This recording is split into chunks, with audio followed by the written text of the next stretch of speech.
is Island Robinson. I am a student here at UTSA studying film media. I wanted to congratulate you first of all on Ladies Love Salads because it's a great film. Congrats because I saw it won Audience Award and Best Short Film at Austin, Texas Showcase Short Film Festival. How was that whole film festival circuit for you? Oh my gosh, it was the first time I've ever had a film accepted into an Austin film showcase. I know it sounds kind of wacky, like one of my films did go to LA, but Austin, I don't know, I think it's closer and more achievable for the goals that I want and the people that I want to work with. So to get in, I was like, oh my gosh, we got in, girl. The largest crowd they had that night, so I was really nervous, and I think it was just very few of my friends that went. I know my producer, Sela Major, also went with me as well to just support. So there was a small speech you had to give beforehand.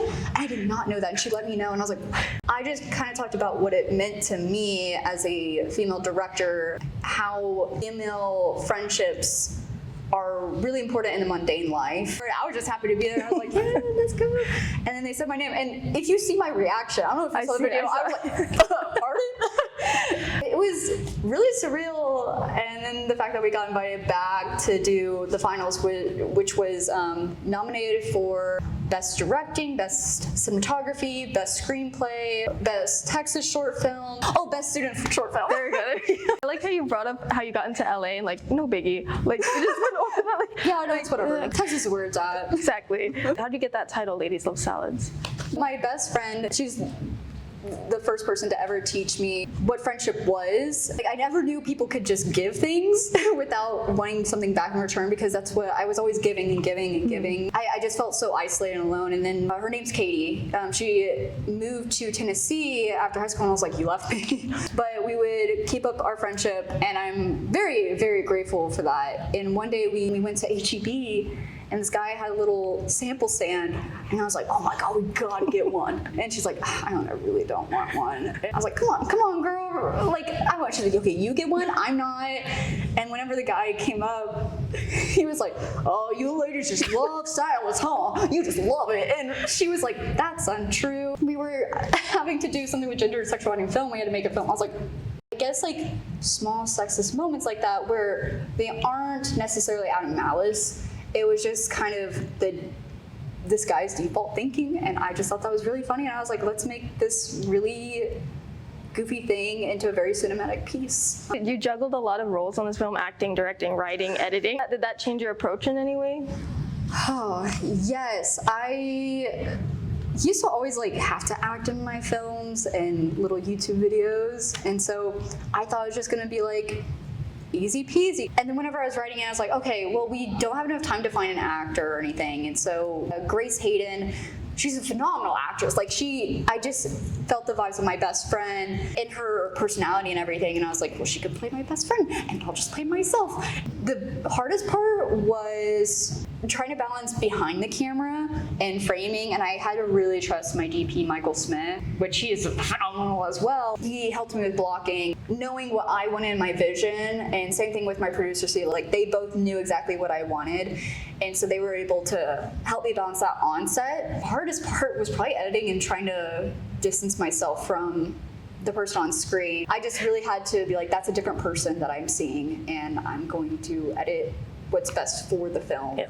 Rather than for my own self. I saw there's a matte painting behind the house in Ladies of Salads. How in the world did you incorporate that? Did you draw that? Oh, I wish. My colorist, Michael, he also produced the film and was DP. He was just really experienced in everything that he does. And he was like, Ireland, you gotta like look at this, look at these colors. Because I told him I want a Technicolor world, almost like literally Wizard of Oz. And he's like, it just adds to it. I don't know how we can do it, but look how cool that'd be. And I was like, yeah, no, that's really cool. He knows how to just see it, and then in my mind, I can put like, well, it's kind of like an ode to those films where they had to do matte paintings and we're doing Technicolor. I was like, do it, throw it in if you can do it. He honestly made some of the best moments in the film happen, like the nun scene. Yeah. I told him, go crazy, and he went crazy on it. The color grading was great on it. It goes from old school Hollywood type of black and white vibe to a very exaggerated color. What was the decision? So I really wanted to do black and white for the entire film. I was writing with Davis Stainfield. We were going over the script, and I was like, I really want a nun scene. And I was like, I don't think it makes any sense. And he's very much like, just do it. He got me in that mindset of like, just do it.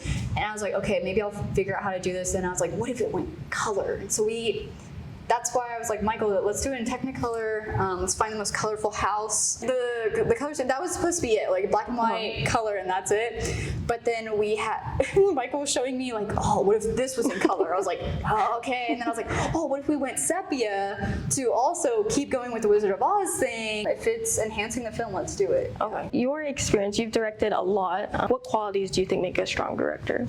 I think creating a safe environment is something that I really appreciate. I've always really loved Steven Spielberg and Greta Gerwig, but seeing them and how they humanize Hollywood is how I want to make my own sets, and not just be like, I'm the director, I get to do what I want. It's a creative force that you're hiring people who are professional at their jobs and everything that they do, and so you need to have that respectful trust in them. A value that I really appreciate and that I learned on set was like having someone appreciate acting.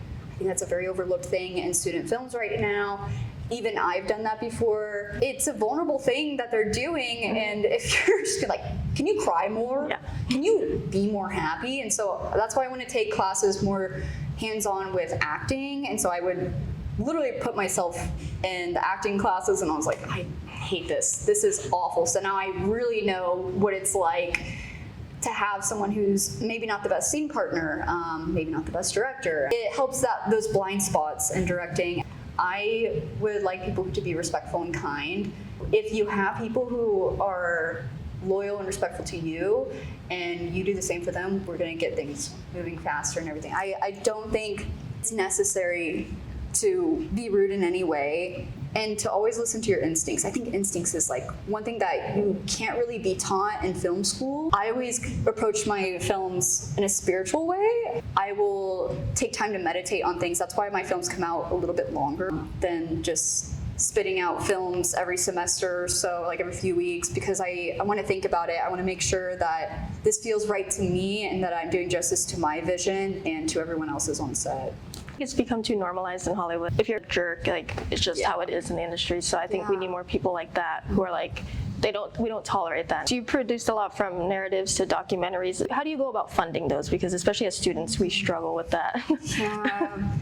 I mean, with Ladies of Oz, we really didn't fund anything until after the screening. We're like, hey guys, give us money to send this to festivals. Gather a group of people to promote. I talk to people in marketing. There's certain times of the day that you want to post. Every single day you want to be annoying about it. That's just filmmaking right now. And I think like creating a mini trailer of what you can do, credibility is very important. But let's say you don't have any films made, I would talk about what it means to you, because and your why specifically is going to make people know why it's important, why they should care. What was your aha moment growing up that made you want to get into film?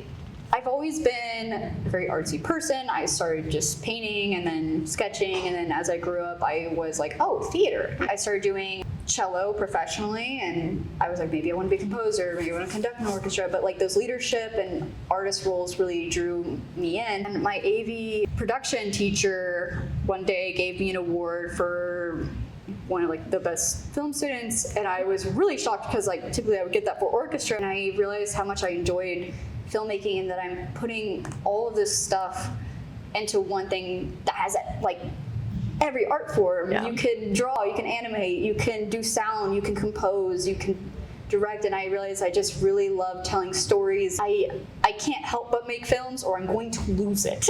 I will lose it. And it's kind of like I'm gonna try, and if I fail, I'm gonna keep going because I just love it so much. And then we'll wrap this up now, but before we go, I have rapid fire questions. Watch a whole director's filmography or an actor's filmography? Directing. Extra in an Oscar-winning movie or a lead in a box office bomb? Box office bomb. Theater or streaming? Like what? Okay, perfect. Theater. Just testing. I was a little shocked. Animated or live action? I love of both, but I personally prefer live action. Originals or remakes? Originals. See another Fast and Furious movie or another Scream movie be made? I haven't seen either. Oh my god. You can skip if you need. Scream. Black and white or color films? I will say color. Cool. I love my black and white. I think they both can